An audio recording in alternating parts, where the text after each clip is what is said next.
Hello, welcome to Captain Dorja's Armory. This is Captain Dorja.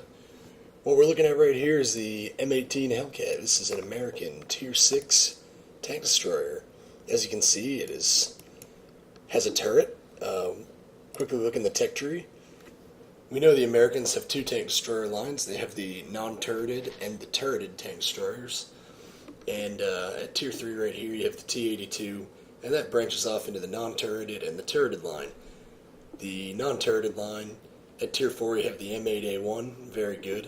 At Tier 5 you have the T49, and at Tier 6 you have the Hellcat. You can see after that comes the T25/2, the T28 prototype, the T30, and the T110E4. So we're going to be looking at the M18 Hellcat. First of all, I just want to say this is a great little tank destroyer. It's probably... Well, there are so many really good tank destroyers out there that I can't say that the Hellcat is probably one of the best ones in the game, because there are so many that are just phenomenal. But in my experience, Tier 6 often can be a very painful tier to play this game in, because it sits right on the cusp of the big boy matches and kind of kiddie town. So when you're in a Tier 6 and you're at the top of the list, you've run into a lot of Tier 4, 5, and Tier 6 vehicles. When you get those matches, you're just insanely powerful. But when you get a Tier 8 match with a Tier 6 vehicle, a lot of the time, you struggle to be able to provide any contribution other than as a XP pinata for some marauding IS-3 or Tiger 2. So, a lot of the times I think Tier 6 can be one of the most difficult in the game to do well at. You don't have the HP of a Tier 7, you don't have, essentially none of them have any armor really, by and large. Usually the firepower isn't that high, and when the firepower is good, the penetration is still low. So a lot of times Tier 6 can be pretty rough, but the Hellcat doesn't suffer from a lot of these problems. The M18 Hellcat is far and away in the top on Tier 6 vehicles in this game. You can see right in my garage, I have some other Tier 6s laying around. I've got the Cromwell. I think the Cromwell's really good. I've got the VK3601H. This thing's really good. But I think I've also got a Dicker Max. I think those might be just about the only Tier 6s I've got. I have a KV-1S as well. That's another very, very excellent Tier 6 vehicle. But by and large, there's not a lot of Tier 6 tanks that can really compete as well as an M18 Hellcat. And let's take a quick look at why. First, what makes the Hellcat legendary? The top speed. 72 kilometer per hour top speed. This thing is fast. The speed of the Hellcat is its biggest weapon. And that says quite a lot, because the weapon of the Hellcat is a good weapon. So let's take a quick look at the weapon. You get to mount the 90mm AT gun M3 on this tank. This is a tank destroyer version of the gun used on the T20 medium tank at Tier 7. And this is also the stock gun on the M26 Pershing. Except this is the tank destroyer version, so it's better than both of those guns. So right here you feature a 7.5 round per minute rate of fire, 160 penetration, 240 average damage, 0.35 accuracy, and 1.7 second aiming time. Let's take a quick look at what some of this stuff means. The rate of fire is pretty high, 7.5 rounds per minute for a gun like this. That's a pretty decent rate of fire. But it's important to note that let's look at the 3601H for example. A lot of the tanks you're going to be fighting against, will have a higher rate of fire and lower damage per shot. So, like, if you encounter a 3601, he's going to be able to put out almost 2 shots for every one of yours. So, while the rate of fire on the Hellcat's gun is pretty good, when you jump up from the T49 to the Hellcat and get this 90mm gun, you're going to be thinking, oh my god, the rate of fire is so slow. It's actually not that bad. It's a pretty good rate of fire for a gun like this. And then the penetration is also pretty good. 160 pen on a Tier 6 is not bad at all. Especially when you compare it to many of the other vehicles in this tier. It's got slightly less penetration than the SE-100, which features 175 penetration gun, but the T-34-85 medium tank, it's only got 144 pen. Any German tank using the 88mm L56 only has 132 penetration. The Cromwell, 145 penetration. Let's see, I've got the Sherman Jumbo, 128 millimeters of penetration. The Type 58, 128 millimeters of penetration. So even though 160 is not super high, it is higher than average for a Tier 6, and it actually matches the penetration or exceeds it on quite a few Tier 7 tanks. Basically what this means is using the Hellcat's gun, any Tier 4, 5, or 6, you're going to be able to penetrate pretty easily with about 2 exceptions. The AT-15, AT-8, those ones you're going to have to shoot for weak spots, and the Churchill Mark 7, you'll have to shoot for weak spots. Also, the Sherman Jumbo can give you problems. But those are about the only vehicles, Tier 4 to Tier 6, that you can't just shoot at and damage easily with this gun. 160 penetration is more than enough to deal with any Tier 7 in the game. Again, you'll have to start firing at weak spots, like you won't be able to just shoot at the turret of a T-29 or the front hull of a Tiger P. You'll have to aim for the T-29's hull, and you'll have to aim for the Tiger P's turret. But that's really not that big of a limitation on this tank, because like I said, its speed is so high that you're really able to outmaneuver your opponents and get flank shots. Now, the only problem with this gun penetration is when you run into Tier 8s, you're not going to be able to penetrate almost no Tier 8 can you penetrate frontally in this tank, but really with an M18 Hellcat, you don't want to be frontally engaging anything, so you want to be using your 72 km per hour top speed to be getting into a flanking position, and with 160 penetration, it's more than enough to deal with the flanks of any Tier 8s you would encounter. The 240 average damage is good. It means that when you have to fight Tier 8s and you get a shot into them, you actually do a significant amount of damage. And the same thing against Tier 7s. And when you're fighting against Tier 4, 5s, and 6s, it means that against a Tier 4, you can cripple them in one shot. Against a Tier 5, you can cripple them in 2. And against a Tier 6, you can usually kill them in 3 or 4 hits. So your damage output is good. The .35 accuracy means you're accurate enough to use this tank as a support sniper, which is good because its low durability means that you don't want to be in a lot of close quarters combat with this. You want to be using it as a support sniper. And the last thing is the 1.7 second aiming time. What that means is that once you get your turret traverse around to an enemy, you can fire almost immediately, which is very, very good. So, a little bit more on the speed of the Hellcat.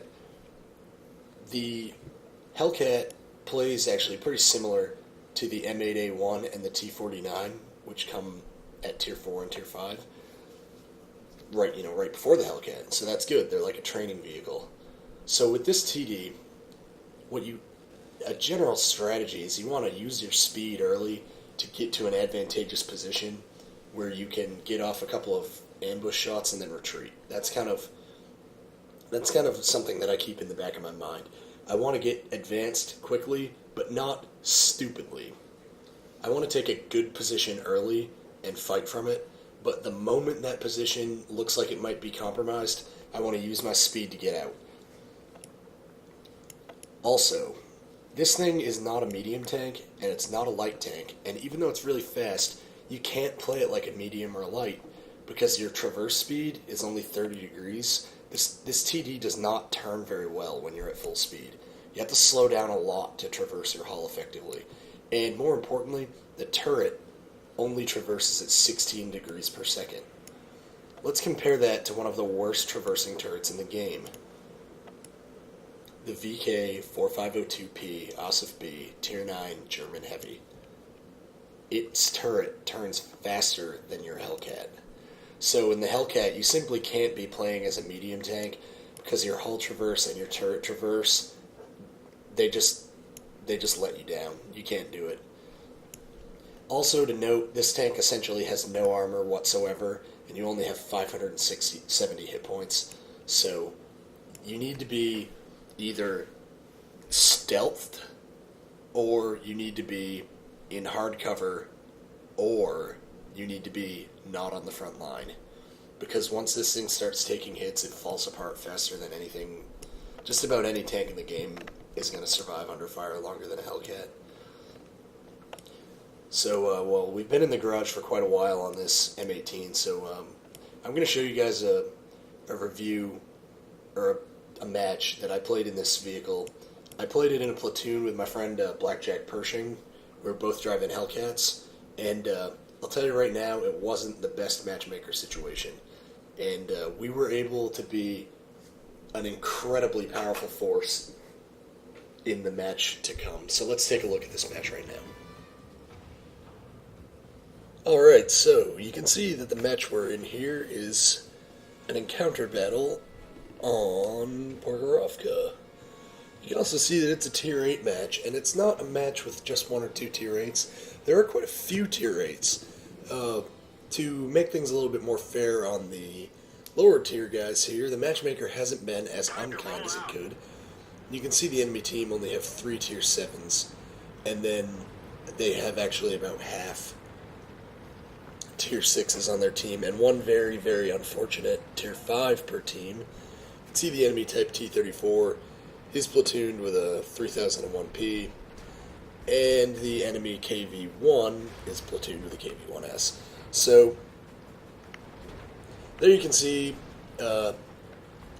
Blackjack and the other Hellcat accidentally clip each other, and then neither one of them can maneuver, and they almost drive into a lake. So that's pretty awesome. Now, myself, Blackjack Pershing, and his Hellcat, the third Hellcat on our team, a Ferdinand, a Type 59, and the infamous box tank, are all coming up onto the hill. This is a good position for myself and Blackjack. Like, it's a good spot for the Hellcats. But it's a spot that could very, very quickly become bad. So you can see we have first contact here with a couple of 3001s down near the cap circle. Stop to fire. I have no shot, so I'm going to continue further onto the hill. Now, what makes this a good position for our M18s is that it has a lot of command of the cap circle, and that's where there's usually a lot of fighting. So you can see there, putting side hits onto the Tiger II. But the problem with this position is usually enemies will push up onto the base of the hill, and if we can't keep them off the hill, we're going to be really, really dead. So it gives us great flank shot opportunities, but we also run the risk of larger enemy tanks coming and pushing us off the hill. So you can see the Hellcat going to work on the side of a Tiger P. The Tiger P is a tank that the Hellcat would find quite difficult to penetrate frontally, but with a side shot like that, the Tiger P melts like butter. Same thing for the Tiger II. This gun frontally on a Tiger II, you'd have very little chance of penetrating, but I was able to do more than 500 damage to that Tiger II. I fire a shot at the IS-3, again, into his side armor. We're not sure if that shot penetrates or not, because the IS-3 goes stealth just as I fire. We're not even sure if that shot actually hits. But as before, the IS-3 is a tank that frontally you basically could not penetrate with an M18 Hellcat. And if the IS-3 were to fire back, at our M18, we would nearly be one-shot killed. So that's the strength of this position on the hills. It gives us the ability to put flanking fire onto those guys without fear of reprisal. Now, the enemy 3601H gets a little brave. I put one through his commander's cupola, do 260 damage to him, and he backs off. Now, the T-29's inching up here a little bit. A little worried about him, but Big Daddy Ferdinand is on the job. Ferdinand puts a huge hit onto that T-29, and the T-29 decides maybe it's a good idea for him to back off. Now, I've just spotted the 1375 out in the field here, and I want to try and put a shot into him. Fire once, miss, reload. Now, he's driving on the ridge line, which is a mistake. I'm able to lead him, fire, hit. That was a good shot. And that is also why you never drive like straight on the ridge line like that. So I've decided that the Tier 6 and Tier 7 heavies that are coming up the hill are being dealt with by our Ferdinand and our Hellcat, even though our Ferdinand is taking a pounding now. And I go back to sniper fire into the sides and rear of the enemy tanks down by the cap circle. So, side of an IS-3, 177 health, that's a tasty kill. Still worried though, we have another IS-3 approaching the hill area. The enemy team is far from beaten, we're only up by 2 kills. And the enemy have some very good tanks left. None of their Tier 6s are the kind of tanks that you can just laugh off. Their T-29 is really beat up, but the T-29 is still a powerful tank. There you can see a fire shot at the lower plate of the IS-3, and again he re-stealths before the shot hits, but after he comes out of stealth you can see that I did not penetrate his armor.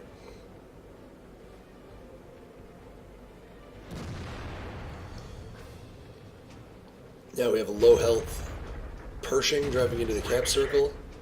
I fire at him, detrack, reload. He's on 13 health now. I'd really like to finish off this Pershing. Fire again, detrack.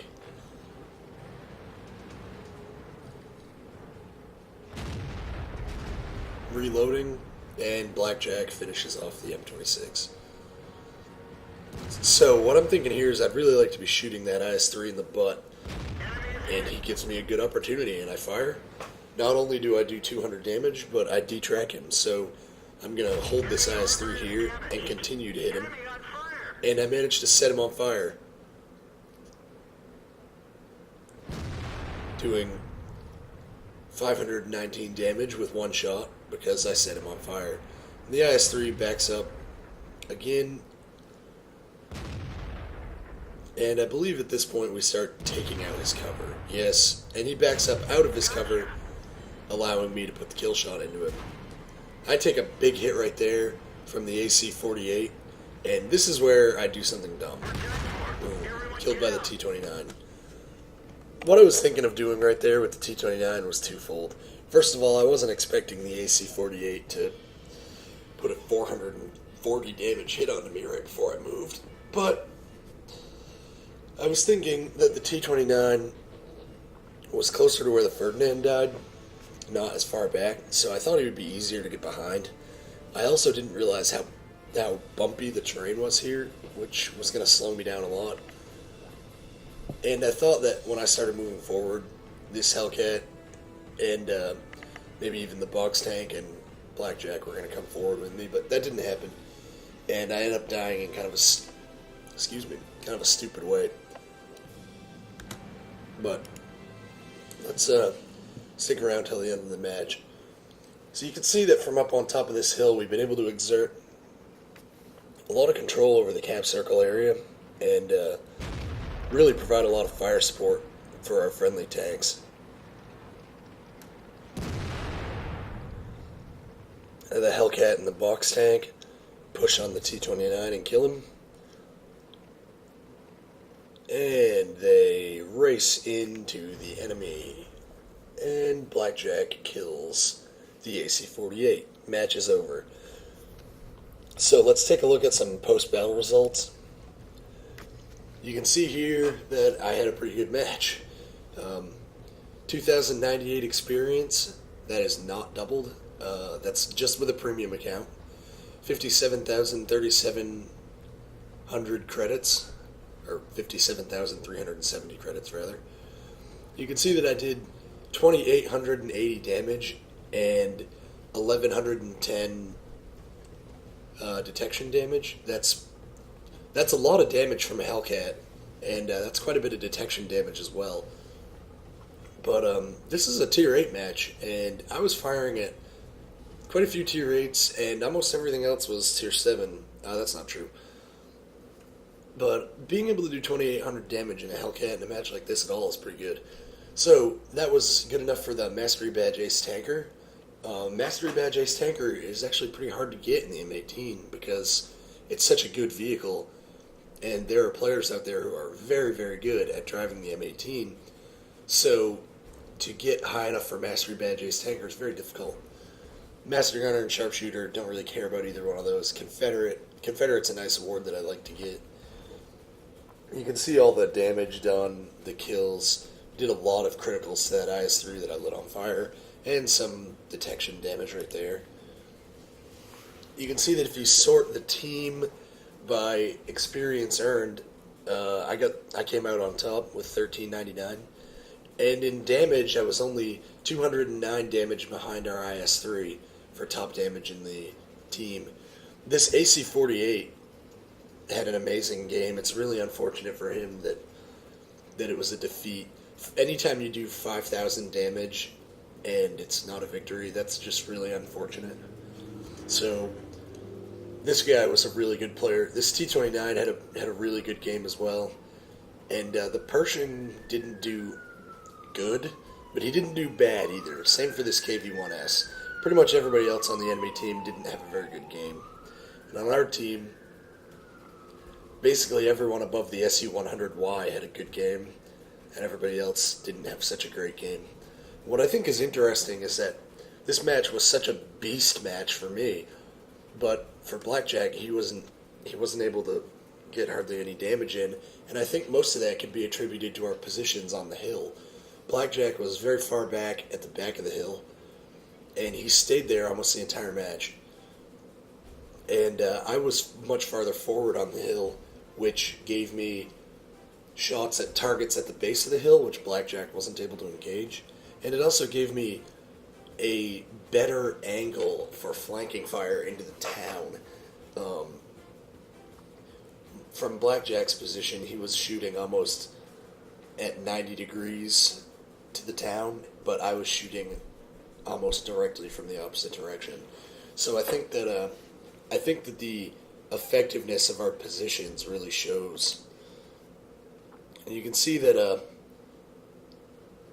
excuse me, you can see that I was able to fire 15 hits, 13 penetrations. That's not bad for a tier 6 tank, firing so many rounds at tier 8s to get only 2 bounces. And we know that one of those was a shot at the front plate of an IS-3. So yeah, not really expecting that to go in. 2,800 damage done. Only received 2 hits, but with the Hellcat, that's enough to kill you. It was 2 hits from powerful tanks as well. Managed to get 10,000 credits for getting the Confederate medal, so that's always really good. Just an absolute beast match in the M18 Hellcat. Really, really fun battle. Really, really rewarding to be in a match where you're at the bottom of the list, pretty well outclassed by a lot of tanks out there. And instead of just ending up as cannon fodder for the enemy IS-3s, really, really punishing those tanks and having a massive outcome on the fate of the game. It was really fun. If I'd been able to put a kill shot onto this M26 instead of 2 detracking shots, I would have got a Halonen's medal, which would have been really nice because I've never actually been able to earn a Halonen's medal before.